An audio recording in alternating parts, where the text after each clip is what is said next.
the TensorFlow, deep learning and TensorFlow, and also we understood what is TensorFlow is all about, what is Tensor, what is Flow, and the difference between version 1 of TensorFlow and version 2 of TensorFlow at an eye level. But yes, we can build models using TensorFlow also. And as I told you yesterday, Keras is also one of the API that is used widely to develop or implement the deep learning related algorithms. Okay, that's what we discussed. Okay, now what we will do is we will try to understand. Today I'll cover the convolutional neural network. So, okay, in deep learning, we have different algorithms are available for solving different use cases or different business cases. The convolutional neural network is meant for, actually, the convolutional neural network is a neural network that has one or more convolutional layers and are used mainly for image processing, classification, segmentation, and also for various other autocorrelated data.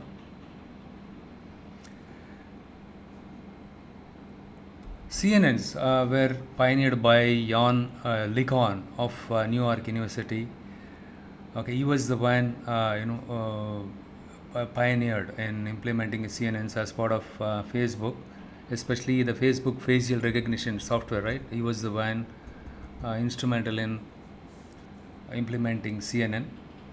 The convolutional neural network has been the go-to solution for computer vision, machine vision projects in the last few years. Early in 2015, after a series of breakthroughs by Google, Microsoft, and Baidu, a machine was able to beat a man at an object recognition challenge for the first time in the history of AI.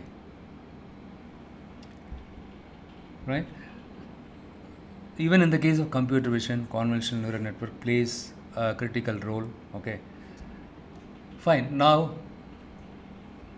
let's get into the nitty-gritties of convolutional neural network. So what is this image? What is these two images? We know these two are images. What is this one? This is a bike. And what is this one? Arun or Shreyas? Okay. Is this a A dog? dog, sir. Is a dog, right? This is a dog. Okay. Anything else? Can you see it here in this image? You can see only dog here. Can you see anything else here? Grass, garden. Yeah, grass garden is there, right? Good. Yeah. But when I asked you what is there in the image, well, you said dog only, right? So one of the breeds of the dog, this one, right? So just keep that in mind, okay? There is a reason behind asking this question. Okay, human brain is much powerful. The moment we see these objects in this image, we can tell what this image is all about or what this object is all about. So how does computer interpret the images? Let's say if I show an image to a system, robot or laptop, and if I ask the system what this image is all about, can it tell? How does the system or computer can interpret the images? Every image can be represented as a matrix of pixels. In the form of matrix of pixels only, the systems can understand what objects are there in the images or in the images. It can interpret the images that way only. So every image can be represented as a matrix of pixel values. Okay, don't forget this. Now, when I spoke about the image, right? Image and objects, right? Yeah, in the image has objects in it. The image has height and width and channel. This is how we characterize an image, right? The image, if you take any image, it has a height, it has a width, and channel is also there. Right? We have something called channel. So you must be knowing it. What is an height? What is an width? So what is the height of the image and what is the the width of the image? Supposing you do some banner, right? Promotional banner if you design it using Photoshop or something, right? You tell them this is the height, this is the width I need it. Right? The only item in this you may not understand is color channels. What is color channels? Any idea? Any idea what is color channels? RGBs. What is RGB? Red, green, blue. Okay, what is so great about RGB? Why only RGB? Why can't it be WebGR? Primary colors.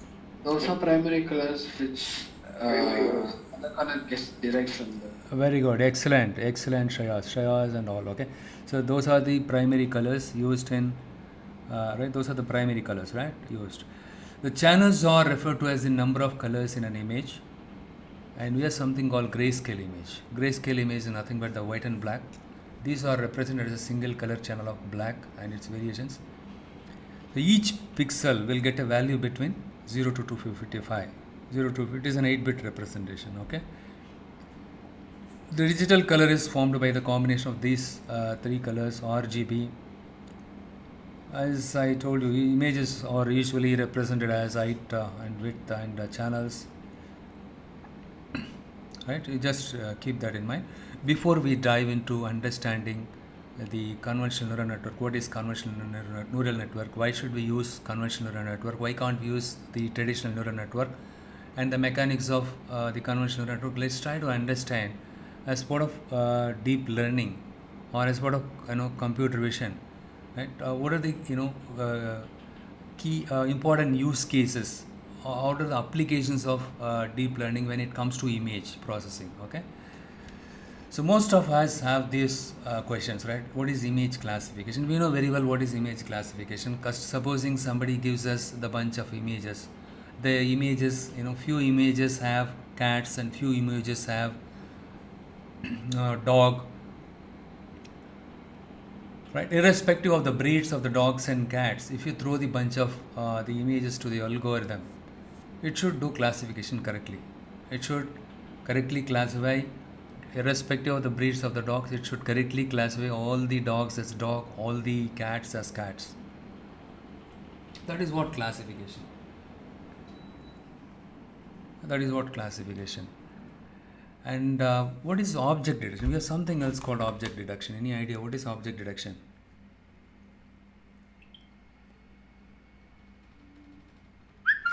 What is object? See, in this case, we have only one object is there in this image. What if I have more than one object is there in this image? For supposing in my image, I have two objects, or I can have more than one object can also be there in a single image, isn't it? In case we have multiple objects are there in a single image, we can rely something called object detection. And also we can predict the location along with the class for each object using object detection. Okay. And the next one is, the interesting one is image segmentation. What is image segmentation? Before we detect the objects, right? Before we detect the objects and even before classifying the image, we need to understand first of all what the image consists of. So look here. Here, in the case of object detection, what it does is, if it finds more than one object, it draws a bounding box around it. If you draw a bounding box around different object, is that sufficient? It should provide the context, right? So what image or what object is there inside this bounding box? Right? That is where the image segmentation is coming into picture.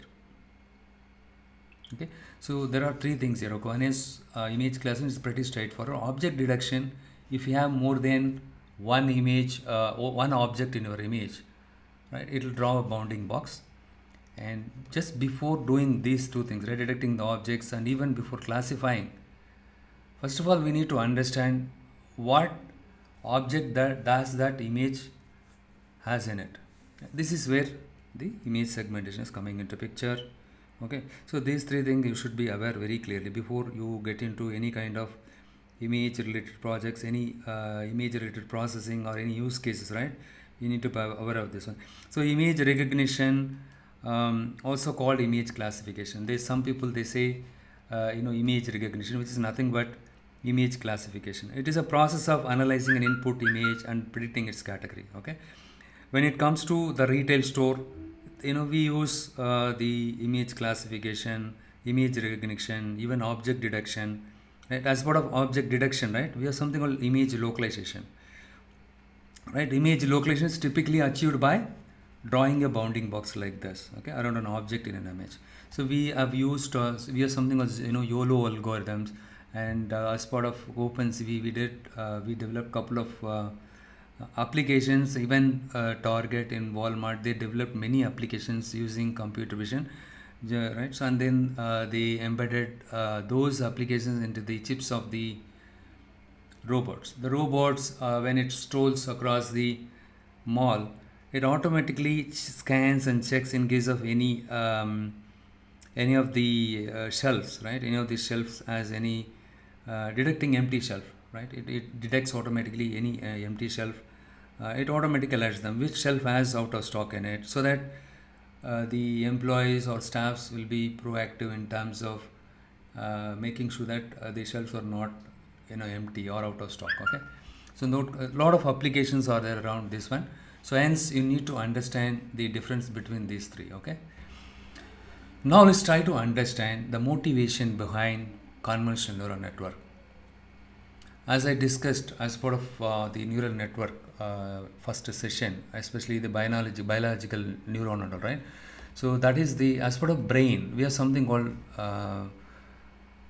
visual cortex. We have something called visual cortex, right? The eye sends the images to the visual cortex. Visual cortex has depth perception, and individual neurons in cortex focus on small field. That is called local receptive field. You understood the reason why I asked this one here, right? What is there in this image? When I asked you, you said cat, dog, but you did not say what is there behind this, right? So our neurons are made up in such a way to neuron focus on narrow points. The neurons focus on narrow points, right? As soon as you see this, you say, yeah, this is cat, but you did not say what is there behind this and the grass and other things. You did not say, right? So that is our neurons are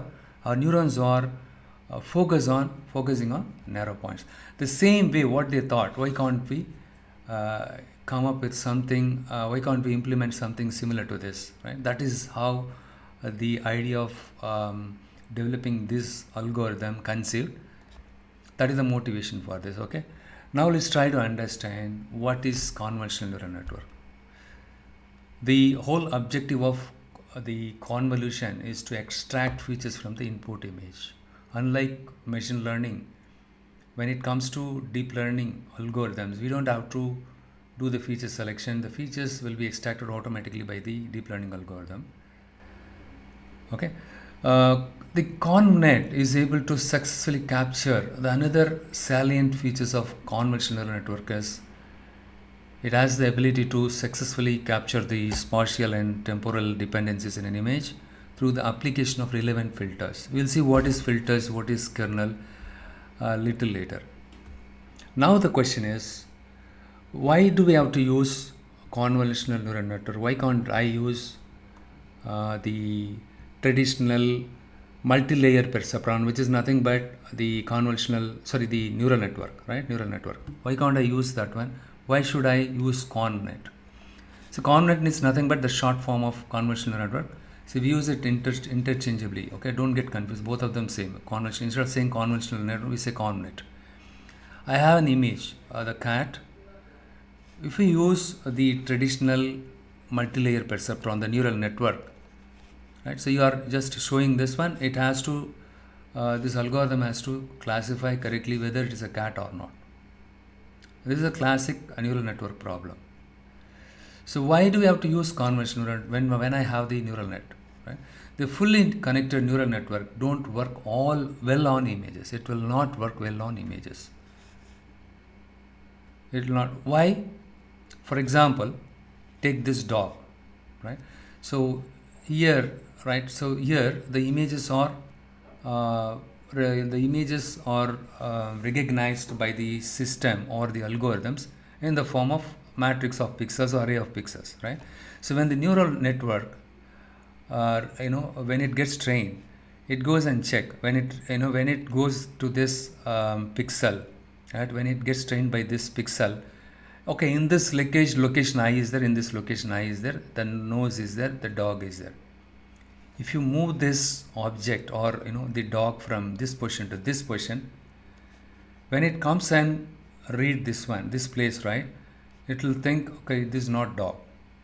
Again, it has to for it will treat these two different images, okay. And then what it does is it has to be retrained, because each neurons are connected to every other neuron in the hidden layer and the subsequent layers. Okay, so that is how so in that case what happens is, right, so let's say if the image size is height and width of the image is 32 cross 32 and the 3 channels are there, right? So if you multiply these 3, the weights, you will get 3072 weights. 3072 weights will be, in the sense 3072 neurons will be created, input neurons. Supposing my image size is 200 cross 200 cross 3, in that case what will happen? The number of weights will get exploded like anything. So here the number of weights are 120k. So when it comes to neural network, every neurons are connected to every other neuron in the subsequent layers. Obviously, just imagine, even your hidden layer, you have 120k, and if you use multiple hidden layer, right? So 120k, let's say you are using 5 hidden layers, of 120k into 120k into 120k into 120k. So the number of parameters will get exploded, right? So that is one of the flip side of using neural network to perform image classification. That's the reason why ConvNet has been the go-to solution for solving these kind of problems. Okay, now let's try to understand why how convolutional net is helpful here. Right? When you use convolutional neural network, there is something called parameter sharing. Across the hidden layer, you can share the same weights or parameters. You can share it. Okay, so in that case, then in that case the algorithm makes sure that the number of weights are not exploding. See, a dense neural network, it learns patterns that are present in one specific area of an image. That is what I said, right? One specific area of an image. This means if a pattern that the network knows is present in a different area of the image, it will have to learn the pattern again in that new area to be able to detect it. So when it comes to convolutional neural network, on the other hand, right, learns local patterns rather than learning the where the ear exists, where the eye exists. See, in this specific location, right, it just learns this, how the ear looks like, and right, then it can find that anywhere in the image. See, when it comes to convolutional, it scans the entire image. It scans through the entire image. It will pick up features, and it finds features in the image, and then based on that feature, the existence, right, in that image, it will pass that actually to a dense network. Okay. So anyhow, it will be a bit confusing. Don't worry. Now let's try to understand the mechanics of convolutional neural network. Okay. How does the convolutional network is much better than the MLP, multi-layer perceptron? Look here. Now let's try to, before we jump into the entire thing, right? Let's try to understand. This is the architecture, convolutional neural network architecture. So let's say I'm showing an image to my algorithm. The first layer of the convolutional neural network is a convolutional layer, right? The convolutional layer is responsible for extracting the feature from the images, okay, and followed by this we have something called max pooling. We can have more than one convolutional layer also, and also here we have fully connected layer. We have 2 dense layers, fully connected layers, which is nothing but the neural network. Okay, we have 2 dense layers here. So the convolutional ConvNet architecture consists of convolutional layer, pooling layer, and then fully connected layer. Right? Now let's try to understand on a piecemeal basis how does things works here? Okay, supposing let's try to understand what is the output. If I show this as an input, what is the output, right? So this is a multi-class problem. This is a multi-class problem. What is multi-class problem? Can someone tell me what is the difference between multi-class problem, multi-label problem? Any idea? You are asking about it. Let's not get into OVR and all. Okay, you tell me the difference between multi-class and multi-label.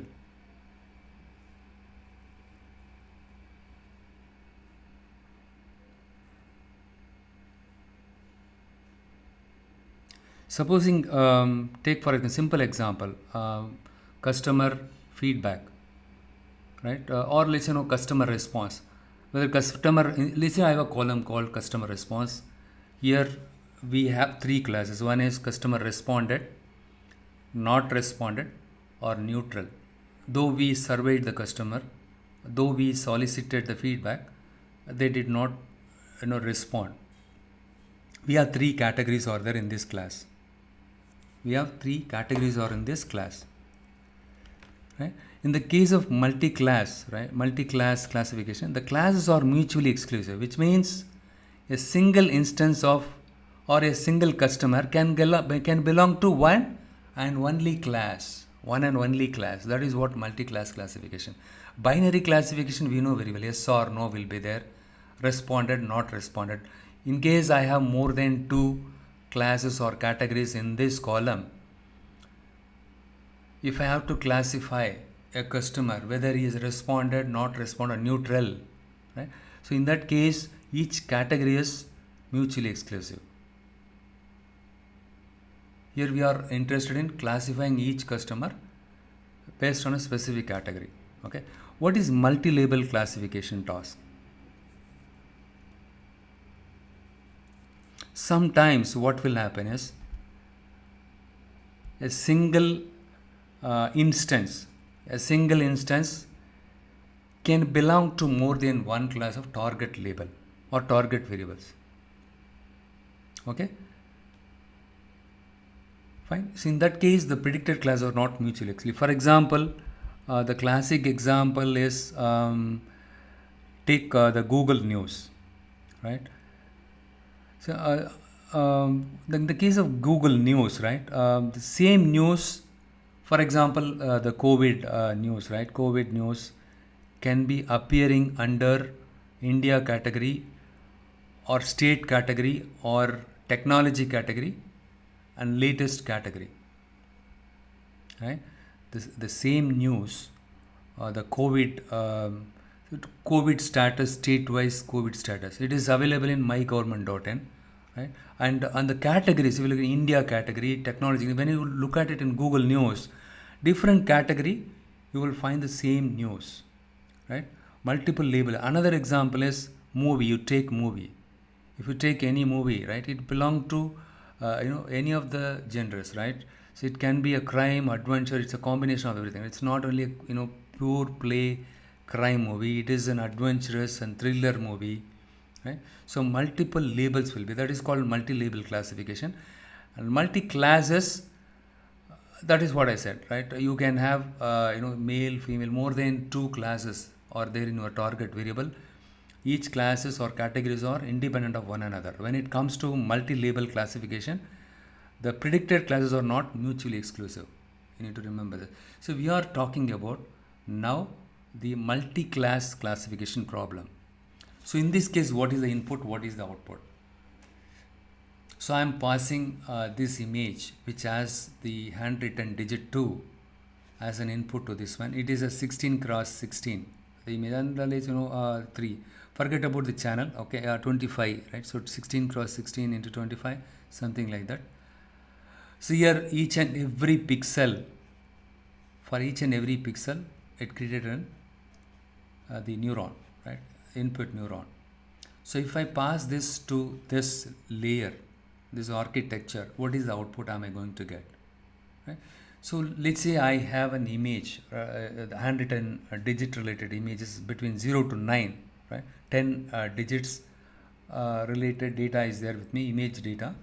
I just want to do some kind of classification, whether 2 is really 2 and different people handwriting, right, people's different people handwriting is different, right? Somebody write two like this, somebody else will write something like this, right? I want to make sure, irrespective of the handwriting style, whether my algorithm correctly classify 2 as 2. So in this case, the output layer for the 0 to 9 digit, it assigns a score.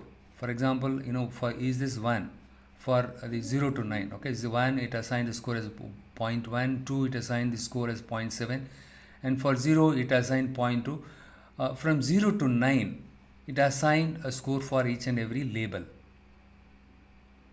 Of these label, which label has higher probability or score assigned to it? So of these three, in this case we have three, right? So 2, the label 2 has got higher probability. Hence, the algorithm says this is image 2. Based on this, it predict the class label for this one as 2. This is how at the high level it works. Now you understood what is the input, what is the output. So this is done with the help of the activation function called softmax. Okay. In the interview they might ask you, why did you use softmax? Softmax is used for multi-class classification. In the case of multi-class classification problem, you'll be using softmax in your output layer. So what it does is it will convert all your the images, the one-dimensionally transformed the array single time. So from 2 dimensions to 1 dimension, it will it will flatten the array. So the flattened images, right, the pixels values will be converted as the probability by softmax. That is what is happening at a high level. So now you understood, if I give an output, what is the output is going to be. Now let's try to understand what is the role of convolution layer. So now, convolution performs far better than traditional MLP. Why? There are two reasons. One is the close image pixels are heavily related than distance pixels. Obviously, right? So this pixel will be related to this one, and this one will be related to this one compared to this one. If you take the animal image or something like that, the close one, if you go to the eye or ear, right, this one, let's say supposing currently it is scanning this one and it goes to this one, these two pixels are, and when it comes here, right, it will be different. When you compare this one with this one, there is not much dependency, right? So CNN is nothing but convolutional input plus hidden plus fully connected. That is what we discussed. Another reason is CNN is different from in types of hidden layers. Okay, so how it is different from hidden layers, right? So okay, before that, let's try to understand. Okay, the role of convnet is to reduces or condensing the image into a format which is easier to process without losing the features. The convnet, what it does is it is going to condense this image. Okay, it will try to extract the features, right, based on the patterns, something like horizontal line or curve. If anything is right, it will try to extract only that one. Hence, the image size will get condensed but here we are not going to lose the features by reducing the image size. Don't think we are chopping off the images, okay, to condense the size of them. We are not chopping off the images. The convolution layer, what it does is it scans the entire image and then tries to find out it detects the feature. It is feature detector actually, convolutional neural network, okay, convolution layer. So what it does is it scans through this one and then it tries to, once again,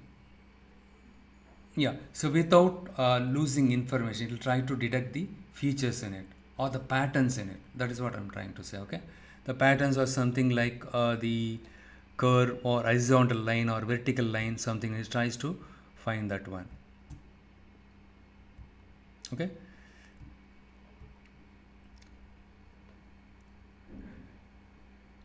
so So it actually pick up the features and it find the features in the image. Okay, that is the beauty of the convolutional layer. Okay, because it has the ability to find the or understand the structural dependencies within this images. Okay, and here layers are in 3 dimensions: width, height, and depth.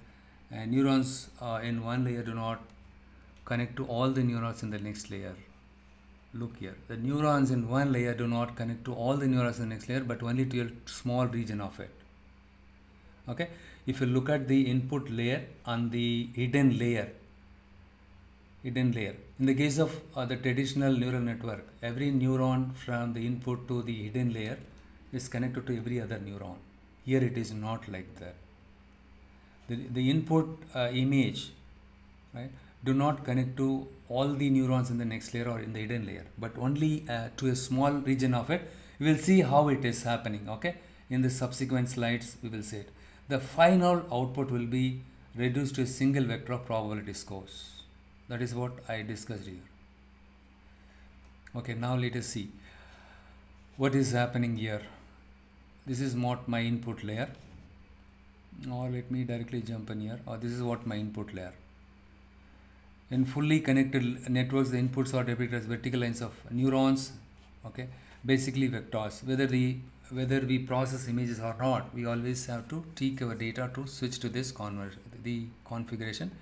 In ConvNet, right, when dealing with the images, it helps to think about them as squares of the neurons, no neurons. Okay, so this is what is happening. This is what my input image. This is 10 cross 10. The width is 10 and height is 10. Each neuron, these are the each neuron this is hidden layer. Okay, this is my hidden layer. Each neuron in a hidden layer is not connected to all the neurons of the previous layer and the input layer. It is rather connected to a patch of neurons in the previous layer. This is a patch. This is my hidden layer. This one, right? This is called feature map. What happens is we are applying something called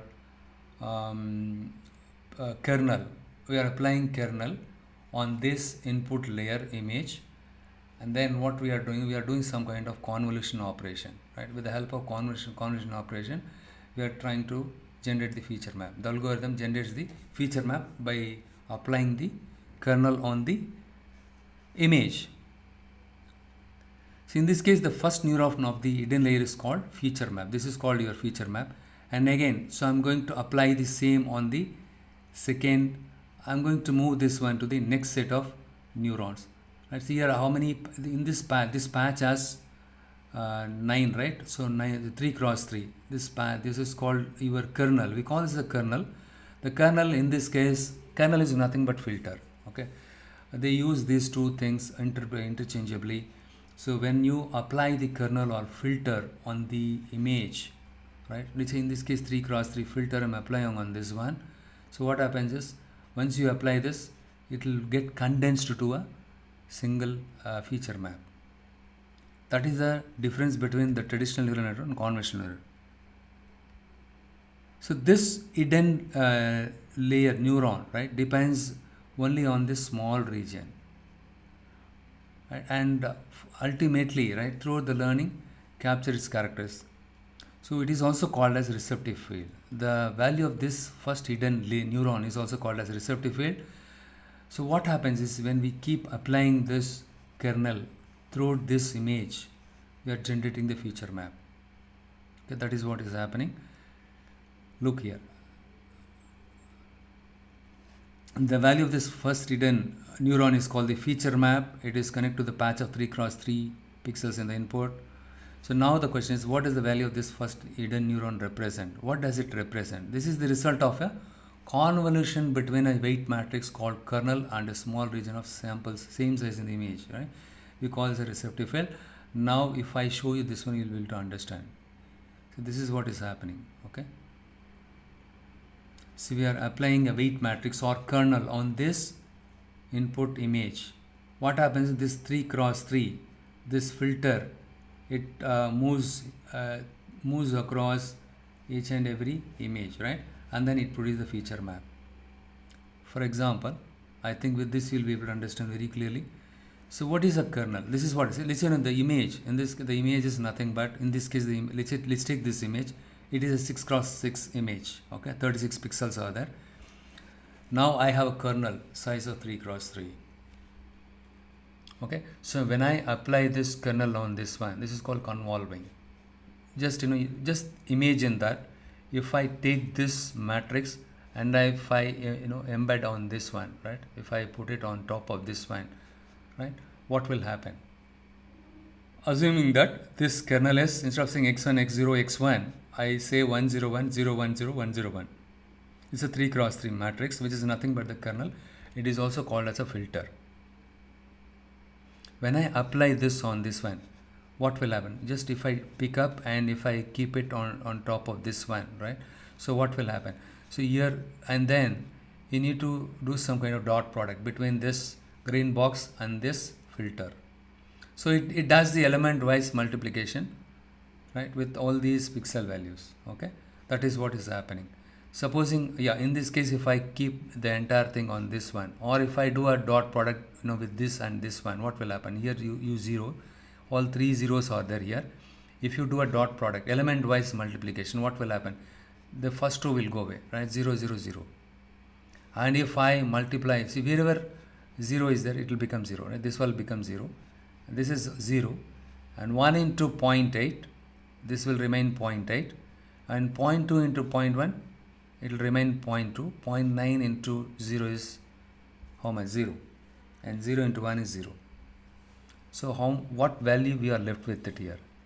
So here 0, 0, 0, right? When I multiply this one with this one, so this one will remain 0, and this one will remain 0, and even this one will remain 0, right? Become 0, and even this one will become 0. We are left with 0.8 and 0.2. If you add these two, how much you will get? How much you will get? 1, right? You will get 1. 1. Now, if I slide this kernel or filter, little bit here, right? One step, if I slide this here. Now, instead of placing it here, if I place it here, what will happen? What is the value you will get? It's here 0. Everything will become 0. And 0.8, this one will become 0. And this is also 0. And this is also 0. And we are left with 0.9 and 0 and 0.3, right? So 1.2, right? 1.2. Likewise, it keeps slides this filter throughout this entire image, entire image, in order to produce the feature map. This is called your feature map. Okay, this is called your feature map. So next, each conventional layer consists of several feature maps of equal sizes, right? So this is one feature map. Likewise, you have different images, right? Multiple images. Each conventional layer consists of several feature maps of equal sizes. The different feature maps of different parameters. And now, in the given image, if I wanted to detect the horizontal lines or vertical lines, right? See, now the question is, why should I use 101, 01, 01, 01 values here in this matrix? This is a kernel. It is also called as a filter. Why should I use 101, 01, 01, right? So what is so special about? Supposing you want to detect the horizontal lines in the given image, or if you want to detect the vertical lines, or if you want to detect 45 degree lines, 135 degree lines, based on your requirement, you can choose the filter type, right? Different filter types are available. So the question is, how do I know? Supposing I want to see the curve, detect the curve, right? Detect the curve in the given image. How can I do that? Right? So different filter types are available. I'll send you the link, right? Wherein you can find for based on your requirement, you can go and check there. Supposing you want to detect the vertical lines, right? For this, the corresponding filter type, you can go and check it there. I'll send you the link later point. I don't remember it on top of my head. Okay, that I will send you later. Okay, you can check it.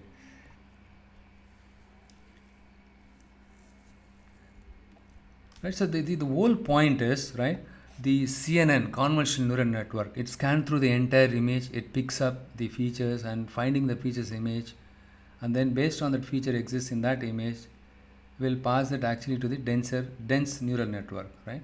So dense classifier, it will look at the presence of the features and determines the combination of these presence of features that make up specific classes or a specific object. Okay, that's the kind of the point, right? So I hope you're able to understand, right?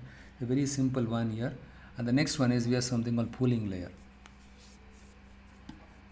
So why we need to have pooling layer? We discussed about the pooling layer as part of, you just looked at the pooling layer also, max pooling. We have something called max pooling.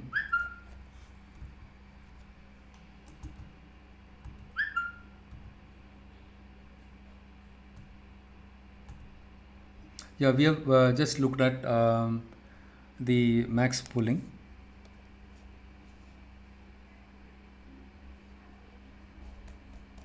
System is hanging. Okay, one second. Remember, in the, this is what max pooling. After the conventional, you have seen max pooling. So pooling, there are three different types of pooling is available in the pooling layer. One is average pooling, minimum pool, min pool, and maximum pooling is available. Supposing you wanted to apply the filter, so in this case we are using 3x3, right? If you want to apply 5x5 the kernel, if the kernel size is 5x5, what will happen? So here 3, 4, 5, right? It will be coming like this. It will capture like this, or 4x4. Let's say 4x4, right? 4x4, and again it will come 4x4 and 4x4. And what will happen is it will run out of the image, right? And it will run out of the image. Sorry, okay, no, not that. Sorry for the confusion. Okay, in the case of pooling layer, right, it is reducing the spatial size of the convolution. So that job is done by padding. Padding is if the kernel size is bigger, right? In that case, we do some kind of padding. Okay, that is called we increase the size of the image. Okay, so when it comes to pooling layer, the role of the pooling layer is it will try to reduce the size of the image, reduce the spatial size of the represented, reduce the number of parameters and computation. See, already the convolutional layer, what it does is it tries to condense the image size without losing the information from it by doing the convolution operation, which is nothing but applying the filter on the input image, and then it generates the feature map. The feature map itself, the condensed one, right?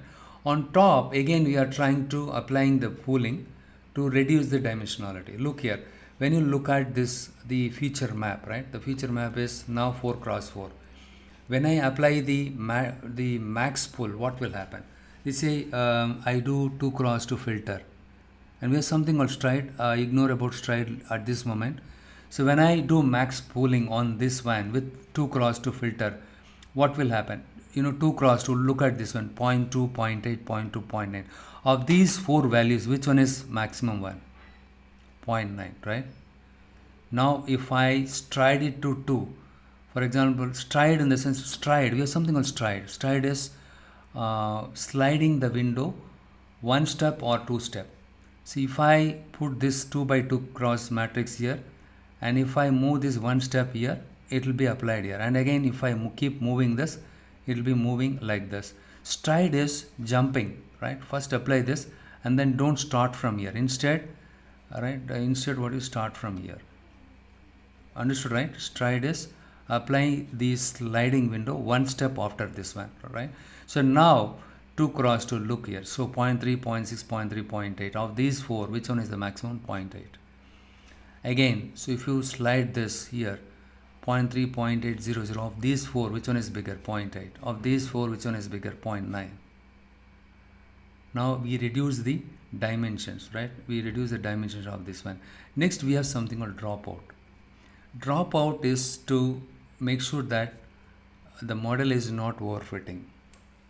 Okay, the model is not overfitting. For that purpose, we use the dropout.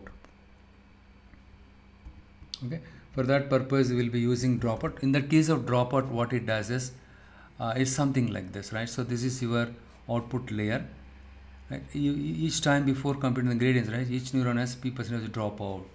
Okay, so what happens is, take this example. Okay, if everyone expect the partner will do the work, nothing will be done finally.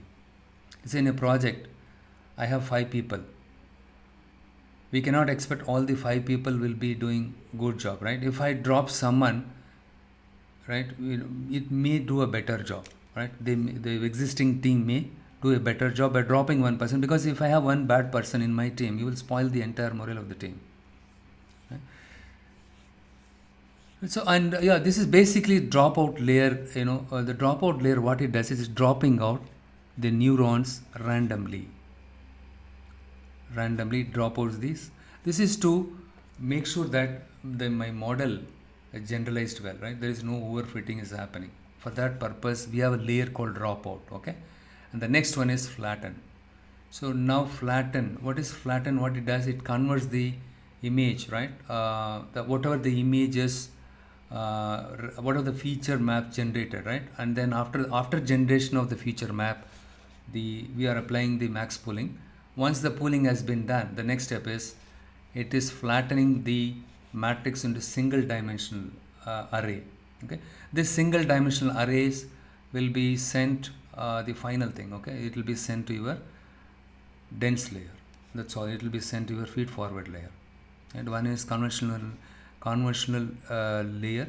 So here we use the ReLU activation function, and then followed by that pooling, and again I use another conventional layer.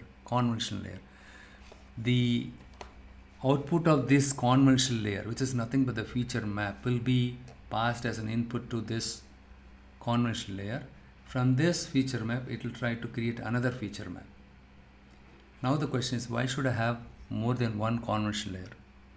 When you have complex patterns in your images or data set, right, to detect the features accurately, you need more layers. So in this layer, maybe it will try to detect the edges. Take for example the case of cat or dog. It try to detect the edges, and then the horizontal lines, vertical lines, and then slowly it will evolve to, when you pass this one to this one, it will try to extract the additional patterns from this in addition to this. Okay, and it will try to find out the nose, the curvy thing, and any curves and any other things from the image. It will try to find out patterns. As you introduce more conventional layer, it has the ability to extract the more features or patterns from the images. It will try to learn more features, right? And then finally everything will get flattened, and the flattened array will be sent as an input or fed to the traditional neural network layer. Okay. So why do we need to use pooling, right? Greatly reduce memory usage during training, and also it mitigate the overfitting, right? Make neural network recognize features independent of location. That is also the purpose we are using it. In the last layer of your dense layer, which is nothing but the neural network layer, the output layer, the softmax activation function used. The softmax the activation function, what it does is it translates the matrix, the one-dimensional arrays values into probabilities. Like I showed you earlier, right? 2, the image 2 will be finally assigned with different probabilities for the different classes. Whichever probability associated with this image, right? The number, the label. Let's say supposing label 2 has higher probability, the model will predict that is the value of that image. Okay, that is how it does the classification. It's a very simple one, very easy to understand this one. Okay, convolutional neural network is not that difficult to understand.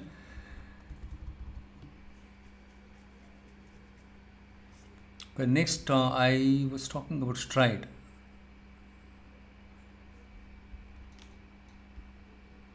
What is stride? What is your understanding? So how much we move that matrix, right? That is right. How much we move sample box or the matrix, everything we are about to move, right? It is about how we move. So look here, this is stride 1, right? Stride 1, it applies the box here, and again it applies the box here. Sequentially it will apply. When I give stride equal to 2, right, what will happen? It applies this one, and then next it jumps to this portion, okay, and again it jumps to this portion, okay. So that is what the stride is all about. And so that's all. What we will do is, now let's try to create our first ConvNet. That is for the purpose of getting familiar with the CNN architecture, okay. And we will see how we can boost its performance a little later. Now we'll start with the ConvNet, implementing ConvNet using Jupyter Notebook. And if you are some interviews, they ask the candidates to use this one, PyCharm, to solve this problem. Anyhow, if you PyCharm is very simple. I told you already. You can download the PyCharm community edition. It is a free one. You can download it and start use that one also. But anyhow, probably I will show you the navigation, how to use a very simple one, okay.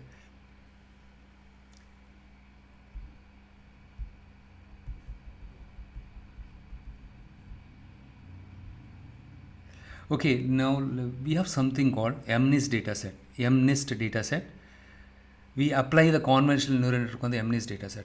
So the MNIST dataset, that consists of the the handwritten digits. Okay, it is a database. It is a database of handwritten digits that has training set of 60,000 examples, and images. Okay, and test set of 10,000 examples. It is a subset of target available from NIST. Okay, there is something called NIST. Okay, so this MNIST dataset, you remember Boston dataset, right?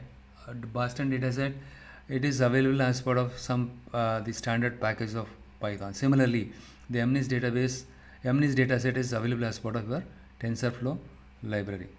The MNIST dataset, as I told you, right, it contains images of handwritten digits. Different people, the whatever the handwriting of different people, they took the photo of it and then they stored it in this MNIST dataset. Okay. So now what we will do is, we will try to we will implement the convolutional neural network to do the image classification. Okay. So first, to start with this, I'm going to use this one.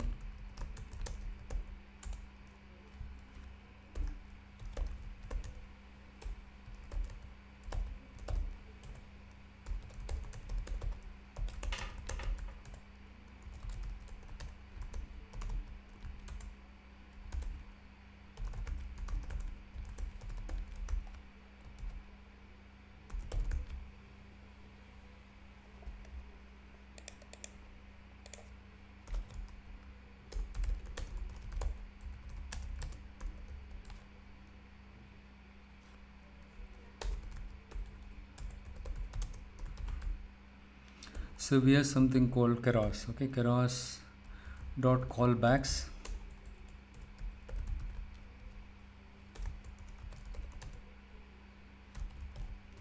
So we will import the tensor board also. As I told you yesterday, you can build the computation graph. Okay.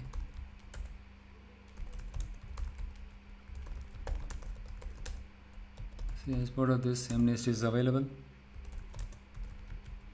Keras dot models. There's something called models.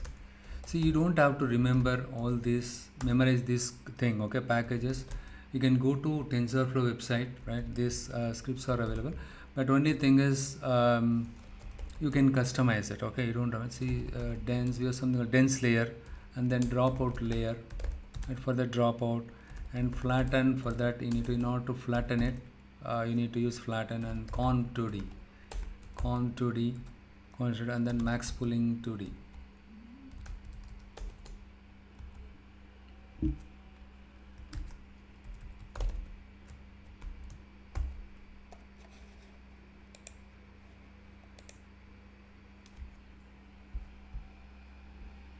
It will take some time.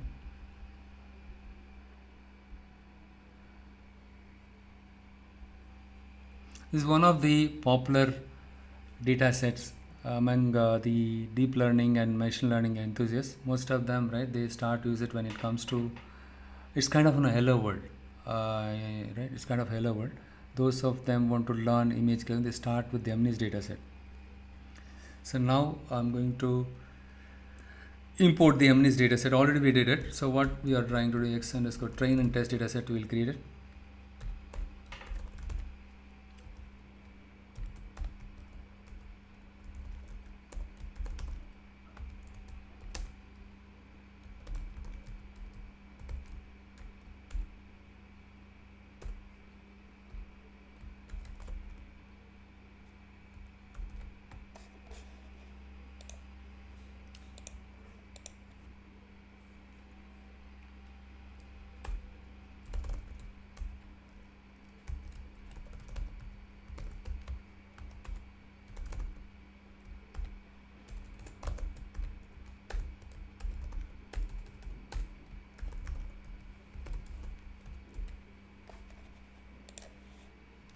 It gives us, as I told you, the training has 60,000 images in it, and then this one. Now let's visualize what is there in this image. So we'll take a look at PLD dot.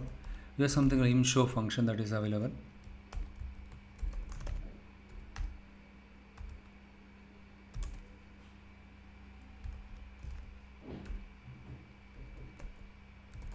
Get underscore CMap.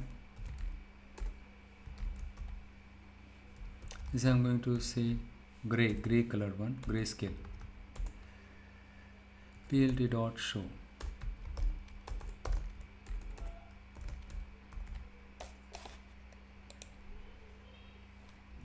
So this is the one of the image, handwritten image. Okay. Now what we will do is we will do some kind of pre-processing. In the case of structured data, we try to find out the outlier and fix it, missing values, we do it. But when it comes to image based data, right, so here also we need to do some kind of image processing. We need to do some kind of scaling here. Okay, we need to do some kind of scaling, and also we need to do some kind of reshaping. Okay, x underscore train dot reshape.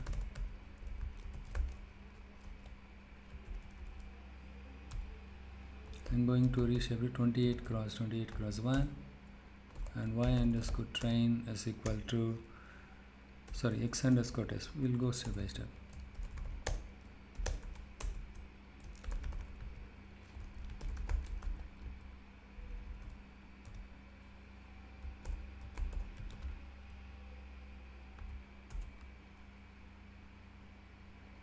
And then we will see the shape of this one.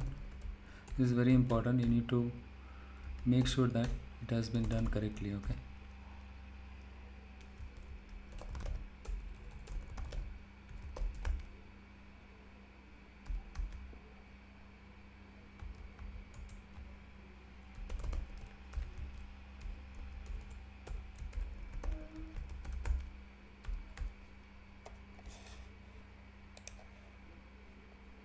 Yes, it has done correctly.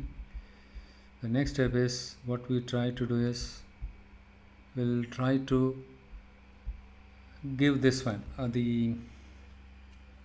we'll define now the batch size and the epochs and number of classes. How many number of classes are there? Okay, batch size, I'm going to say batch size is going to be 128, and we have something epochs.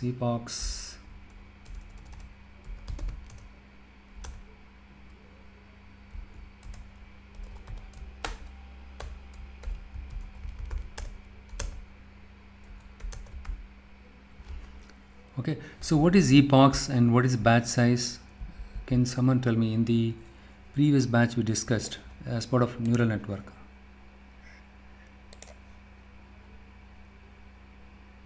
Epoch is like an update cycle, like front and back. Batch size is the number of rows which you take. You take for an epoch. Yeah, so the epochs, the epochs is nothing but how many times the training set will be used in the learning process, right? To teach a neural network, we will go through a training set 10 times, which means that, see in this case 10, right? Which means that the network will see 600,000 data samples in total, right? 600,000. If you multiply, okay, in this case I've given 2, right? Okay, here I've given 2, right? Yeah, so here how many times you wanted to iterate on the whole training set, that is what epochs. And how many sample we use for one update to the model's weights, that is what your batch size. See, the classic, I gave you one analogy, right? Supposing you are, let's say you are watching my video after this session. As soon as you watch my video or after watching my video one time, can you understand everything? Yes, some people they can understand, but still, right, it requires at least 2 to 3 times, right? How many number of cycles, the number of cycles required to learn the patterns in order to generalize it, right? The number of cycles that are required to learn the patterns, that is what your epochs. The batch sizes, right? If I have more number of data, what I want to do is I want to split that into small chunks. I want to pass it as a chunk. That is what batch size. So how many samples we use for one update? Yeah, that is more important. How many samples we use for one update to the model? So instead of using the entire data set to update my model weight, right? So what we are doing is we are splitting the data into chunks and then we are doing it. Okay. Anyhow, now what I'm going to do is I'm going to create tensor board. I'm going to invoke this one, tensor board. There's something called log directory.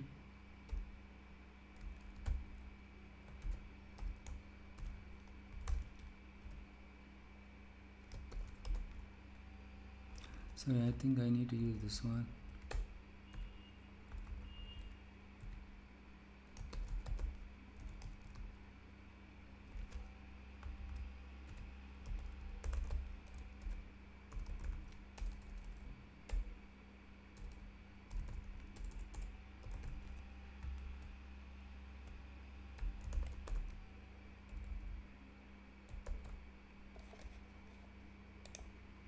This is to view the computational graph, okay, using tensor board. How can we see this? That is the one. So now already I did reshape everything, right? Okay. The next one is what we are going to do is here I did 28 1, right? So here I define this one. Okay. The next one is we need to normalize this one, as I told you, right? So like as part of data pre-processing in machine learning, we do something similarly here.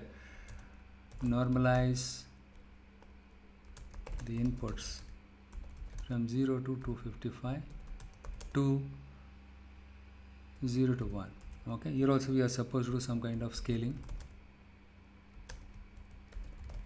divided by 255. Simply you do divided by 255 when it comes to images, so that all the values will become 0 to 1 here, scaling. And the next step is we need to do some kind of one-hot code for our target variable. So now let's do one thing.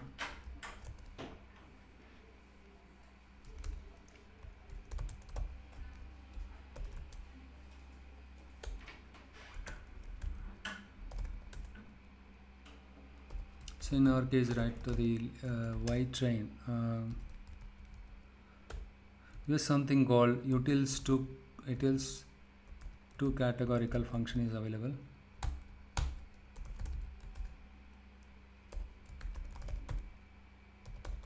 So number of classes, it has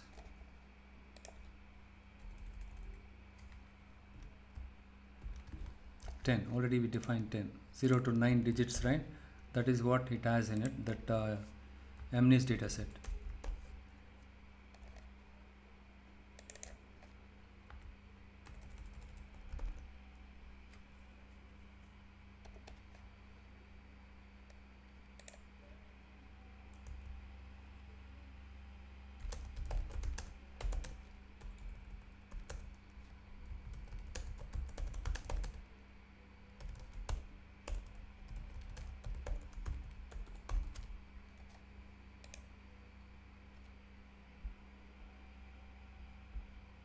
Fine, we are done with. The next one is, now we will follow the 5 steps of the life cycle as part of Keras, right? What are the 5 steps in the life cycle of Keras? We did it as part of neural network. How many of you remember? First you define the model, and then we compile the model, and then fit the model, evaluate the model, finally we make the predictions. I don't know how many of you remember this, right? I'll just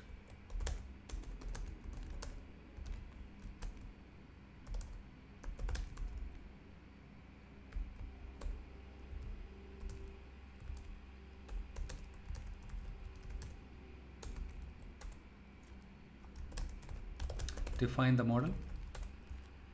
See, in the interview they ask you all these things just to know if you have really worked on the Keras or something, TensorFlow and all. Okay, fit the model and then evaluate the model. Before you fit the model, you need to compile it.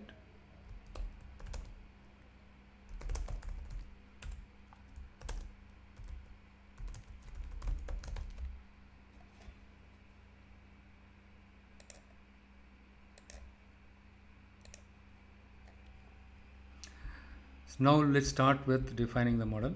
To create the model, we first initialize the sequential model, right? First we need to, so for example, I'll just give the model name as model and sequential.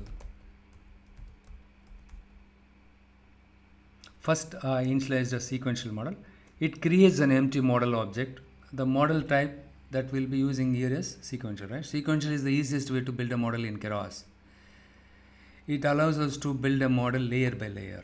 Okay, that is the reason why we are using the empty sequence. We are initializing with empty model. Now the first step is to add a convolution layer. That's what we discussed, right? The first layer in the convnet is convolution layer, which takes the input image. Okay. Now what I'm going to do is model dot add. We can keep add, sorry, 2D. The first one is filters 32. Okay, how many filters we are going to use as kernel size. You remember kernels is the matrix which I discussed, right? 2 cross 2, 3 cross 3. Either you can use 3 cross 3, you can use 5 cross 5, but ideally the best practice is use the small size of your kernel. Okay, don't use it beyond this. Activation is ReLU. In the convolution layer, use ReLU, and then we have to specify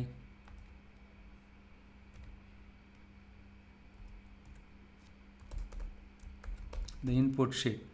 What is the input shape? We reshaped it to 28, right? So 28, 1. It is a grayscale image, hence we are doing. Let us check if there is any error. No, nothing, right? Very good. The next one. So what we do is the next set of layers we do similar things, right? I'm going to add one more convolution layer. So here I'm going to specify 64, 32, 64. So these are all, don't ask me why 32, why 64, right? Filters.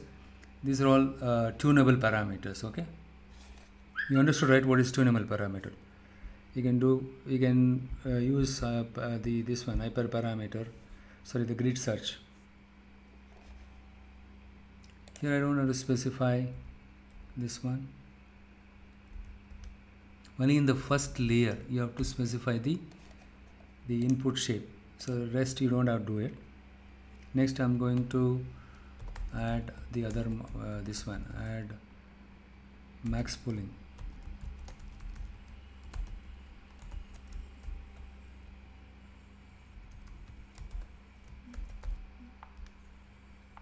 Pooling, you remember, right? So we can do average AVG pooling also, max pooling. Here yeah, that's what, there are 2 types are available in the case of max pooling. Pool size is 2,2, and finally I'm going to add something like the dropout.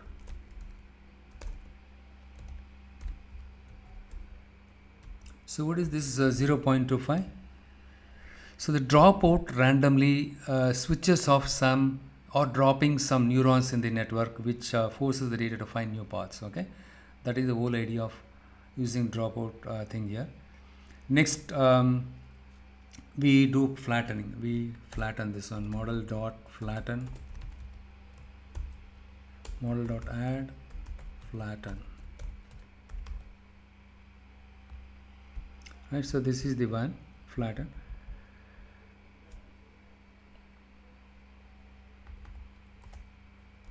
Next one is model dot add dense of 128. I'm going to give 128 here, and activation is equal to relu.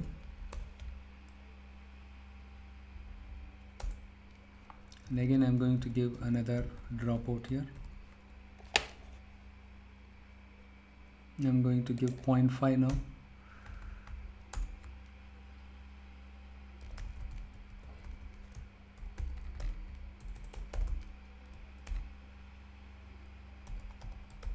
Number of classes, we define the number of classes as 10, right? Activation is equivalent to softmax.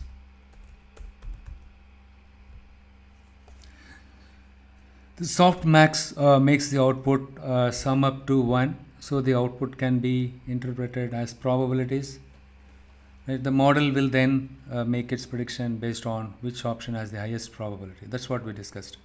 See, once we have flattened the data into one-dimensional array, we can add a dense hidden layer, which is, that's what I did it, the dense hidden layer, right?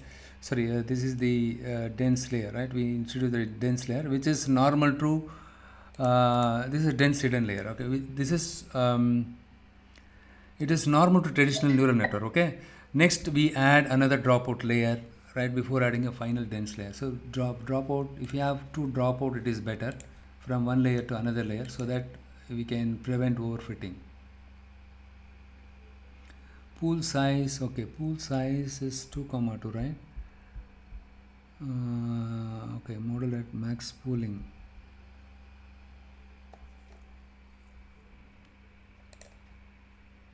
Sorry, here I should have mentioned 2, it's not a function. Now my model, we define the model. What is the next step? The next step is, before we proceed with the next step, okay, let us see this summary. We have summary function using which we can see the architecture of my convolutional neural network. The convolutional layer and second convolutional layer. And the next one is max pooling, dropout and flatten, dense. And we have something called dropout again. And we have the final, this one dense, right? This is the thing we are seeing it here. Next, what we will do is, what is the next step now? The next step is compile the model. My model name is model, right? Model.compile. Here the compile, right? Compiling the model, it takes 3 parameters. One is optimizer, loss, and metrics.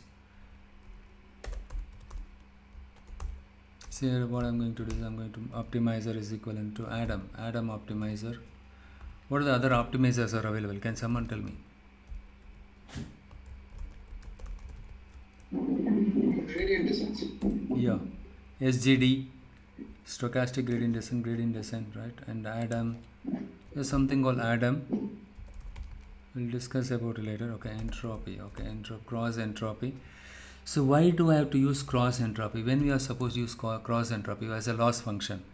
When you solve any multi-classification problem, you are supposed to use categorical entropy. When you solve binary classification problem, which loss function that you will be using it? Binary cross entropy. Binary cross entropy, yeah, that's all, right?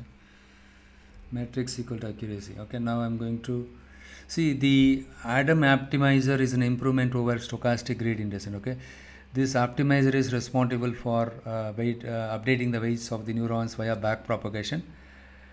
It calculates the derivative of the loss function with respect to each weight and subtract it from the weight. Okay, so when it comes to Keras, that's what I said. We don't have to implement the backpropagation. We don't have to write extra script or code snippet to implement that. Okay, it takes care automatically. Okay, fit the model. The next step is fit the model. So we define the model, we compile the model, finally we are going to fit the model. Now only we are going to fit the model. Okay, so model dot fit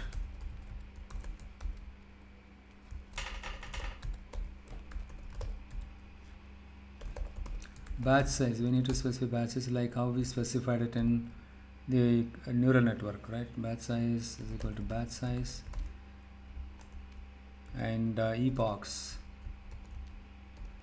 See here, I just specified 2 here because if you specify more than 2, it takes a lot of time. And then we say something like validation data.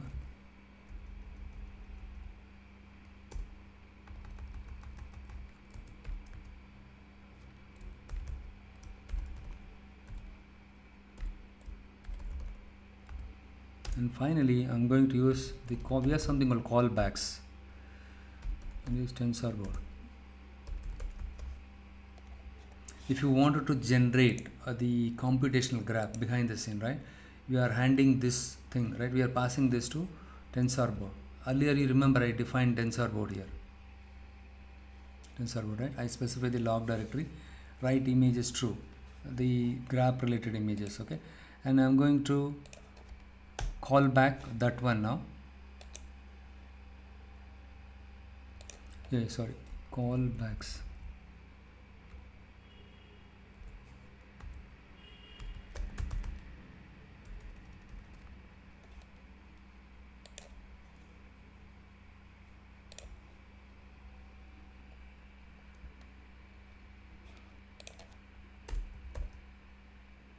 No, I given small letter only, right? So callbacks.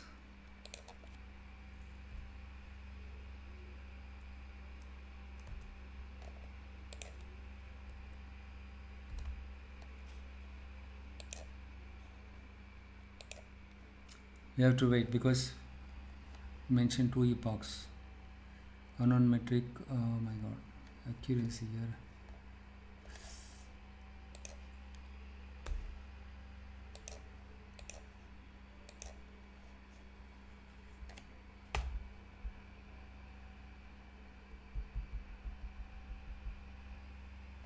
Finally, let's wait for some time. It will take some time. In the meanwhile, let me just specify the next.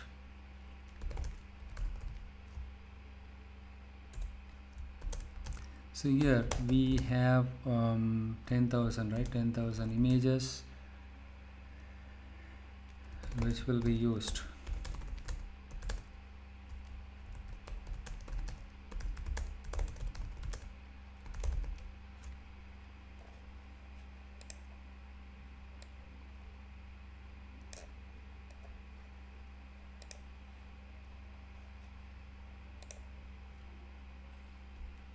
Score, we have we'll use something called score variable, but here we have something called model dot evaluate. No score, okay, and x underscore test and y underscore test, and we'll use something called verbose so that we can see the equal to 0 here. Yeah, we don't need verbose here. Okay, verbose equal to 0 and print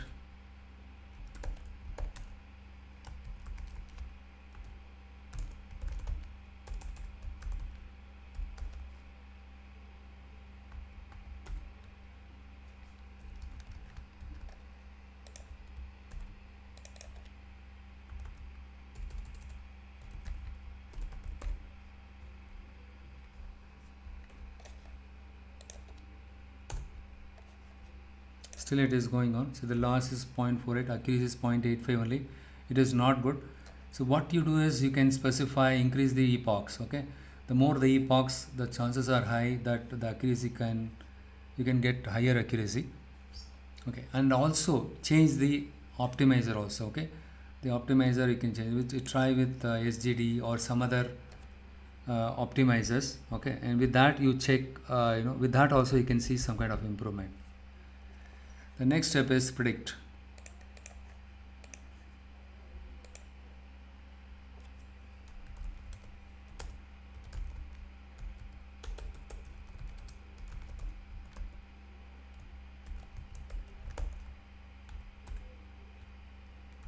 So here I'm going to give 0, right? The first 0 we'll see.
Still going on. See, it takes longer time.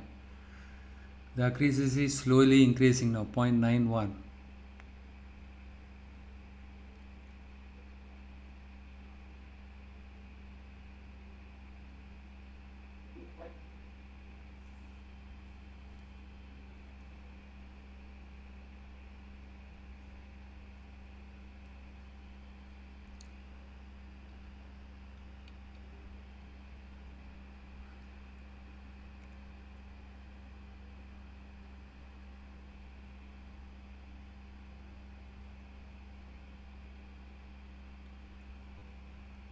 Sir, like, why are we using dropout here? Like, it's just an image shape, right? So we are not detecting, reducing any neurons, right? Initial stage.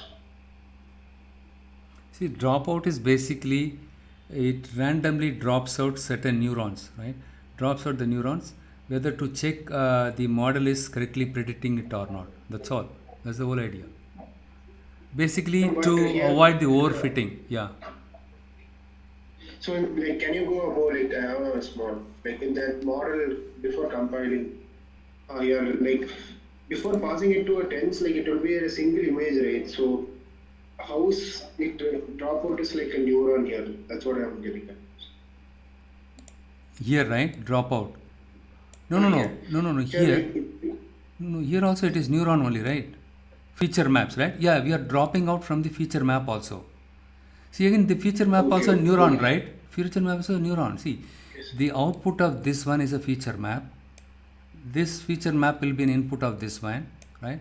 And then this one will be an input of the next one, right? So each of, even the feature map is also a neuron only, okay? Okay. And how is this param hash calculated? About model summary, param. This one, right? Yeah, I'll tell you, I'll explain you. There are some formulas for that.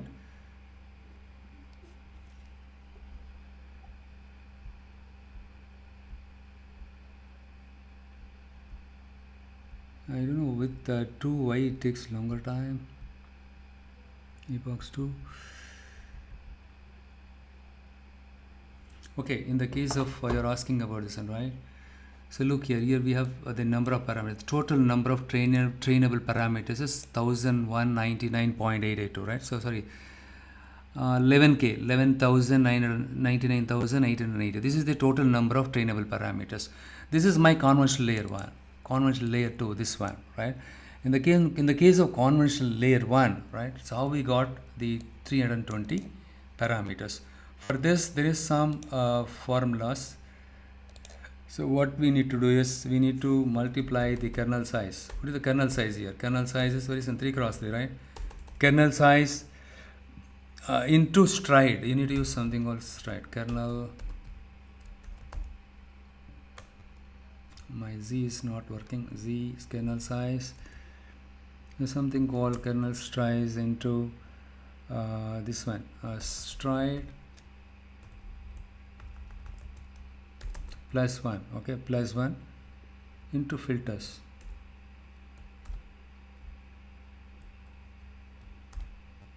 The parenthesis we have to put it correctly.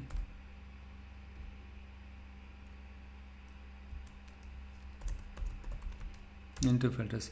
What is my kernel size here in this case? Let's use 3 cross 3, right? 3 cross 3 and into 1. Why 1? Because stride is 1. We did not specify 2 and all, right? By default it is 1. And the next one is plus 1. You need to add plus 1, okay, into filters. The filters is 32, right? We are using 32 here. Yeah, got it. Still going on. Okay, that's the problem. Similarly, right, you can find out for conventional layer 2 and layer 2 also. In the case of conventional layer 2, right, so what we need to do is the number of trainable parameter in that layer is 3 cross 3 into 32 plus 1 into 64, because already 32 has been taken, right? So the next one is 64, the conventional layer 2. So in that case, 3 cross 3 into 32 plus 1 into 64, you will get 18496. Oh, okay, sir. Right, 18496. And in the case of max pooling, right, that layer is to reduce the input image size, that's all, right? So that is the only thing. Hence there is no parameters there. And even the case of dropout layer, it does nothing. It just removes the nodes that are below the weights mentioned, right? Whatever you 0.25, 0.7, it is going to drop it, that's all. So there are no parameters there. But when it comes to flatten, right, when it comes to flatten, look here. So here 9216, right, 9216 plus 1. So you need to do plus 1 because bias, we need to take into account of bias, right? In the case of this one, right, neural network, we need to include bias for each layer also, right? So 9216 plus 1 into this 128 in the dense layer, we mentioned 128, right? So that is the one will give you this much one. You probably check it out. 9216 plus 1, 9217 into 128, that is the one will give you this, and that is how it is calculated. And the last one is dense. Here we have, look here, here we have num classes 10, number of classes 10, right? So 10 into the previous layer's output is going to be my input. So 10 into 120 is 1280. And again, since we are using in the output layer, what will happen, including the bias, right? 10 if you include the bias. So 1280 plus 10, 1290. That is how you will get it.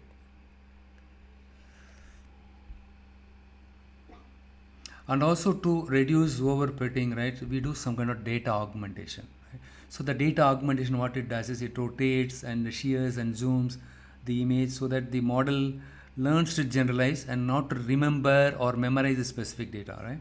So for that purpose, we use some kind of data augmentation.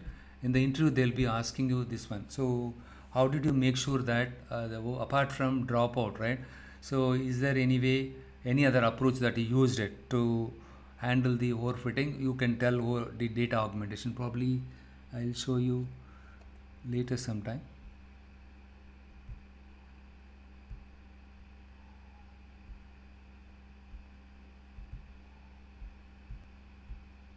I don't know why it takes longer time. 0.9749. It's good, somewhat 97. So only thing is now I want to show you whether it is correctly predicted the image, given any image, right? Whether it is correctly saying if it is 5 or exactly if I if I show image 7, whether it correctly predicts 7 or not. That is what we are going to look at it now. Done.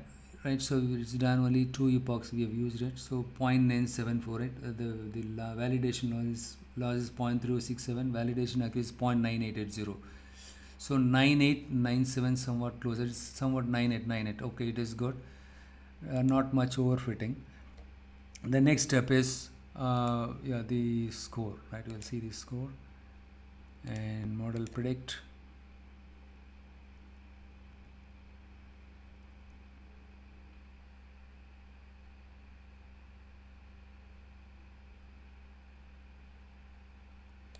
Yeah.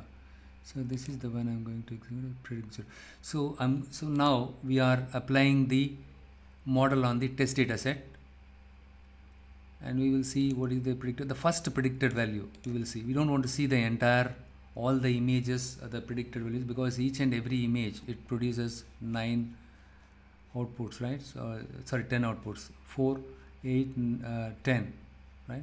So of these 10 values, tell me which one is bigger.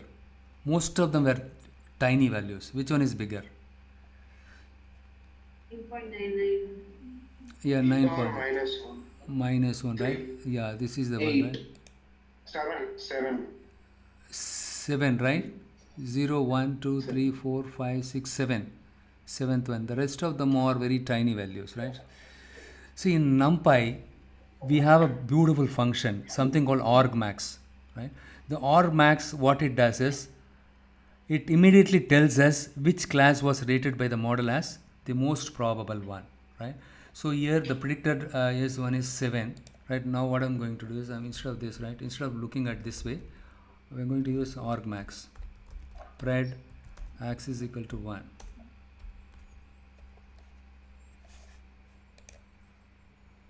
See the what it says, the which class was rated by the model as the most probable one, right? That is the beauty of argmax. Don't forget it.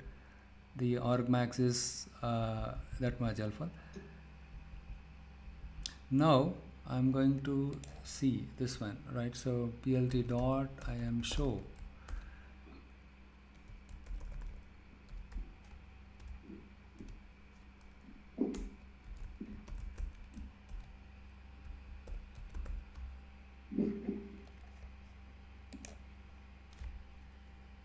Seven. The first value in this test data set is the first image, right? 7. When we showed 7 to the model, it correctly predicted it is 7. It is correctly, the most probable value is 7, right? The value is 7. That is what it predicted, right? It assigned the label as 7 correctly for this image. So now we made sure that the model is correctly predicted for the given image, right? This is how we need to make sure that.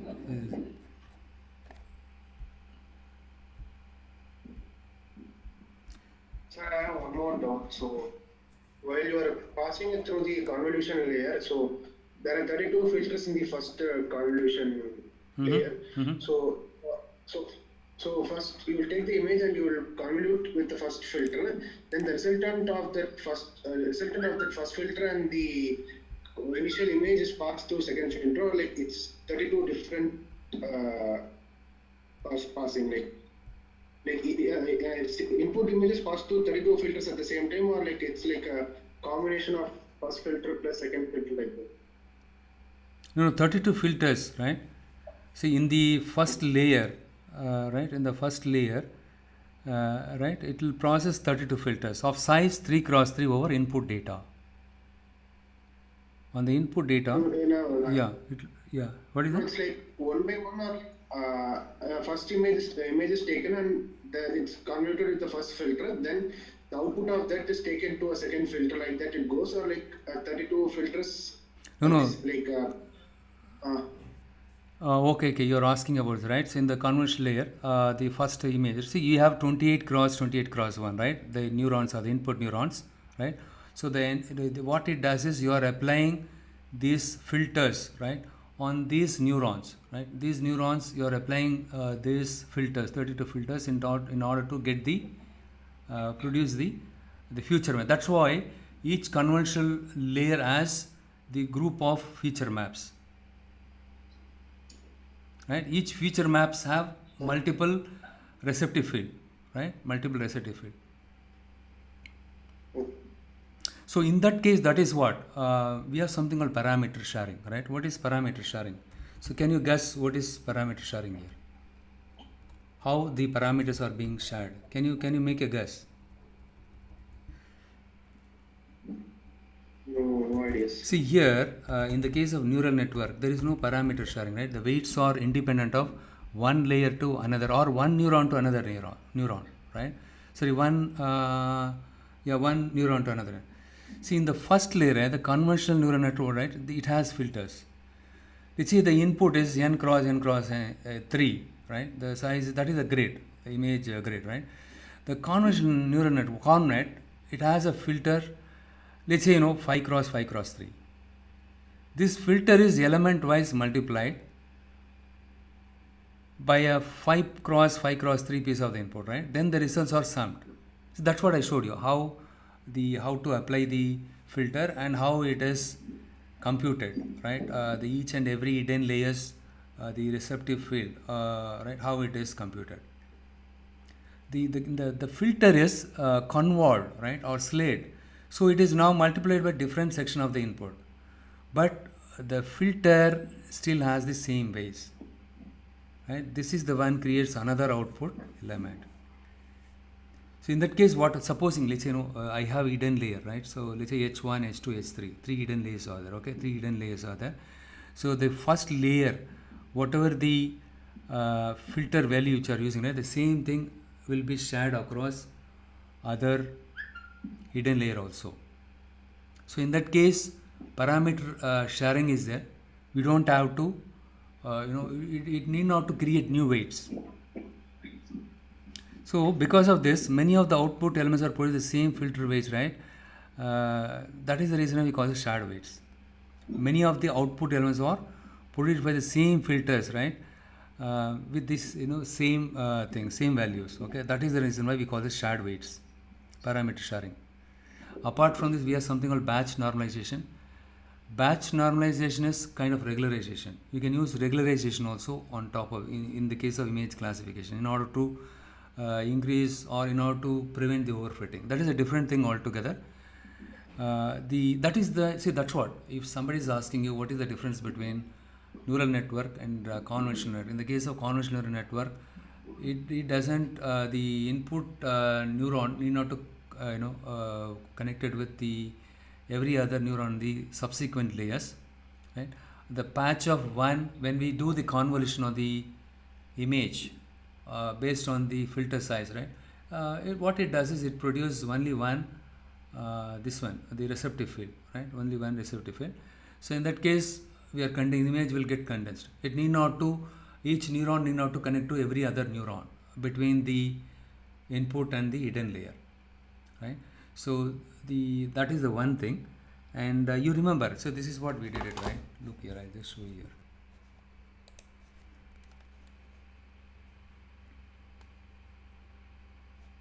See, when we do convolution,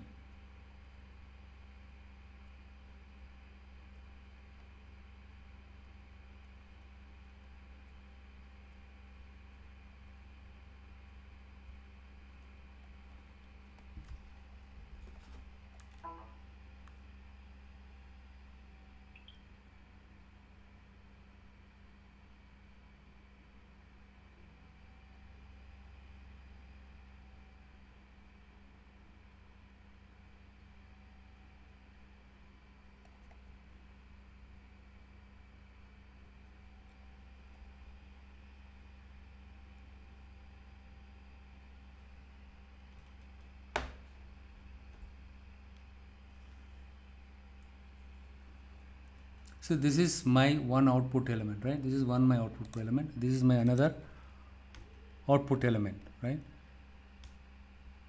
So this filter, let me just show you. This is the filter, right? This is the filter. I may not put the filter correctly.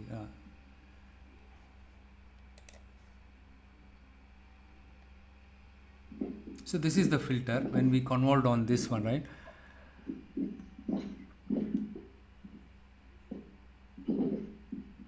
See, this is the one is multiplied by the different section of the input, right? This is the one section, this is the same thing, and again another section, the same thing is used. And in simple term, right? Yeah, if you use this one, right? If you slide this, the same weight is used here, right?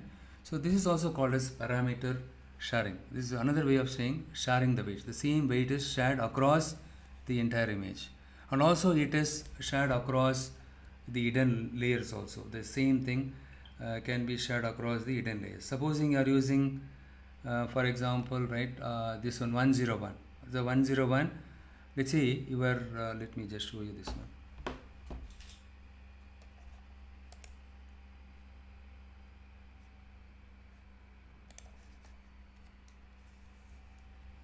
Let's you have something called your input is something. Let's you have something called A1, A2, A3, right? A1, A2, 3, and this is the image matrix. Okay, the image matrix is, let's say you have some values. Let's say 3, 5, 0 or something. Let's say I'm going to 2, 3 and 0 is there. This is my hidden layer 1, right? And for this one, the input neuron, the another input neuron, right? So let's I have something called A4, A5, A6, right? Here I have another hidden layer 2, and I have another set of, right? So I'm going to use another hidden layer is there, right? Supposing my filter values, the weights are 101, the same 101 will be used for this one, and same 101 will be used here, and same 101 will be used here, right? The same weight vector, right? We use the same weight vector. This is called your weight vector to do the convolution, right? That is the one we will be using it. That is the reason why weight sharing is parameter sharing is there, because of which the number of parameters is not exploding.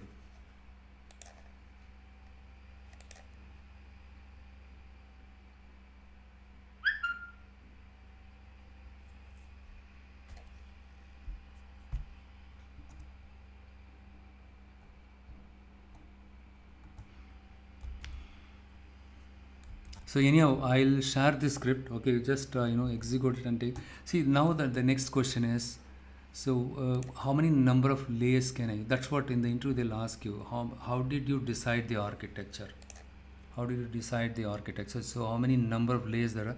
So that all basis based on our experience, based on the use cases which we are going to work on. It depends on the pattern. If the pattern is very complex one, we are supposed to use more number of convolution layer.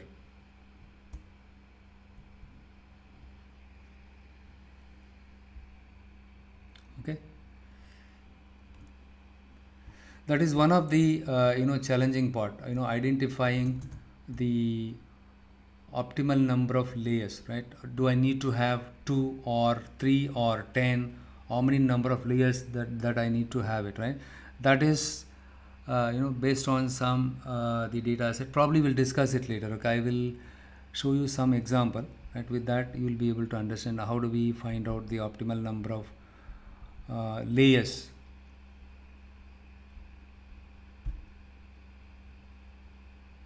So tell me, what is the role of max pooling layers?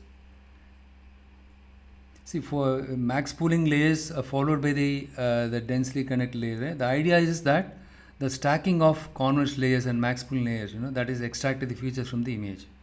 Stacking of convolution layers and max pooling layers, right? That is the one extracting the features from the image. These features are flattened and fed to densely connected layers.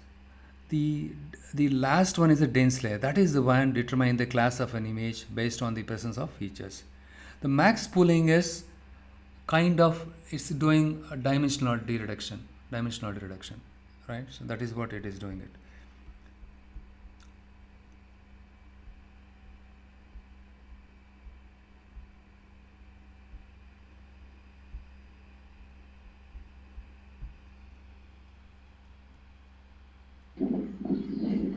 So this kernel matrix is like, is there any default value, or like we can specify the kernel matrix values also? Which one?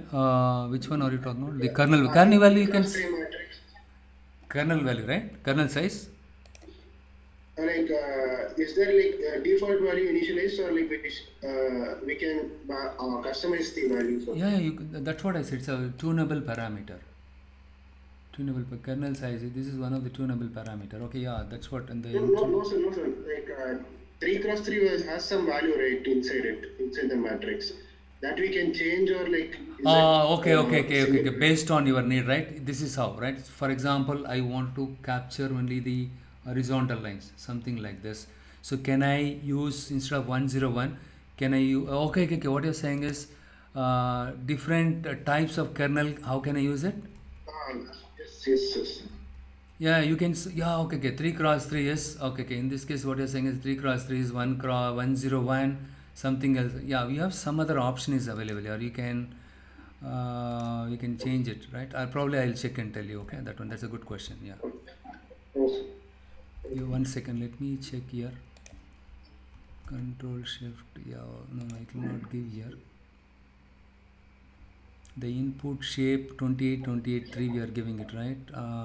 28 28 3.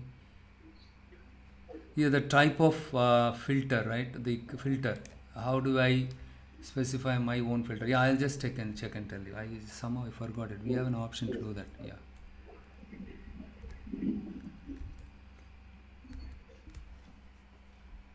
Any other questions? How about Shreyas? Shreyas or Arun Kumar, and any other people have any other question? Nothing, right?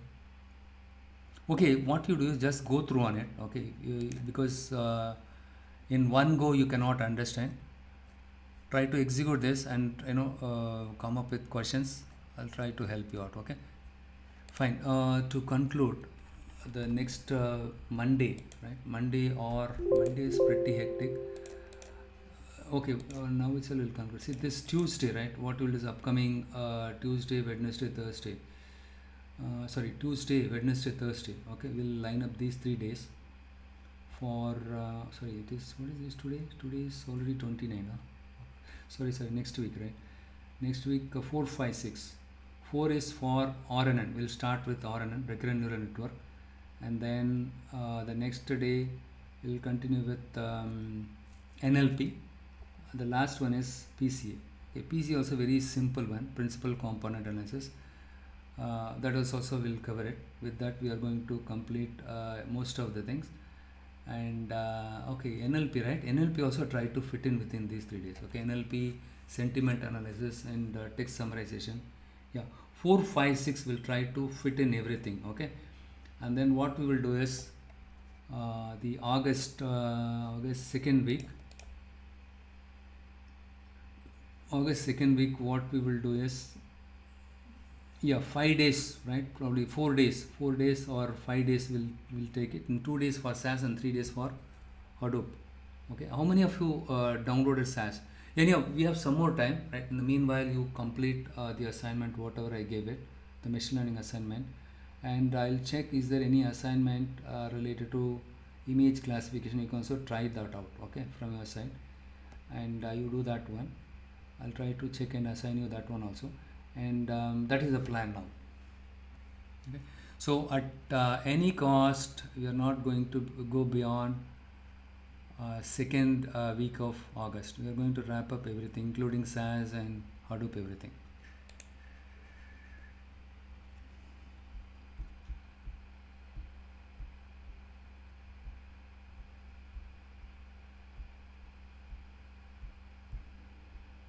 Right, sounds good, right? Fine. Since any questions, I'll share the video. Okay, this one and yesterday's one, right? I'll check it out. So I have some problem there with the GTM. I already instructed them. I'll try to share both if possible tonight, or at least I will talk to them later sometime and then get it resolved as well as possible. Okay. What is Tensor Board? Okay, Tensor Board is also one of the ecosystem component of TensorFlow. Sorry, Lakshmi, just now I saw see earlier there is a problem with GoToMeeting also. Earlier, whenever I get any message, it will display automatically. Now I have to go to that place and check it. See, we have some TensorFlow ecosystem components, right? So you need to. One second, I updated in the latest one. See, that is to the Tensor Board is to visualize the graphs and scalars for this one also, right? Yeah, 1 second, I'll just show you the callback. We did some callback to that one. Localhost 6006, I guess. So in Colab, you don't have to do this. Colab, we have some option is there. Okay, Tensor Board Probably I'll send you that one. Okay, here itself we can see, right?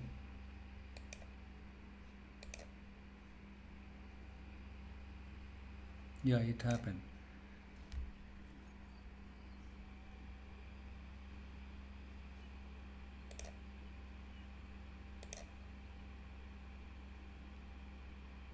See, this is what our whatever we did, right? The conventional neural network, see con 2D and 2D 3, but it will take some time. See, whatever we used it, right? 2 and conventional 1 and 2, little bit, initially it will take some time for you to see. This is what the input, right? So this is behind the scene, this is how it is happening.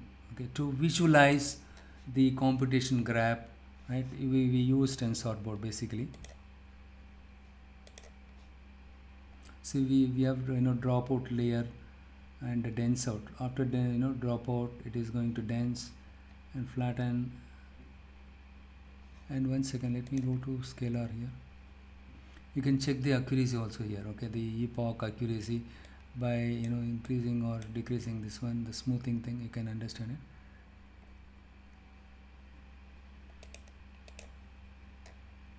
See the validation, right? Validation accuracy.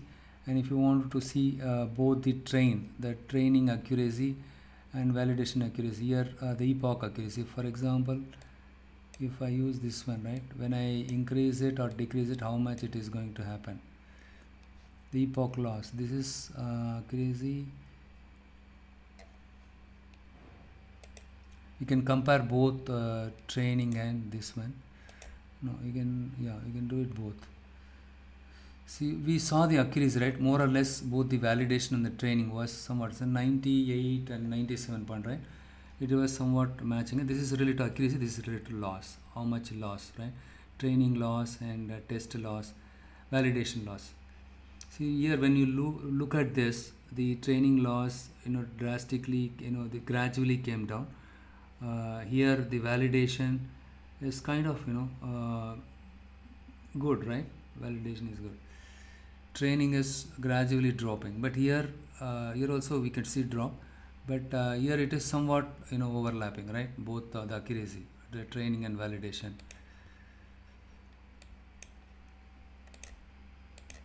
Smoothing, I don't remember what exactly smoothing. Probably I'll check it. See, this is basically the tensor board is to visualize the computational graph behind the scene, how the computation is happening, right? That is what you can see to the help of tensor board.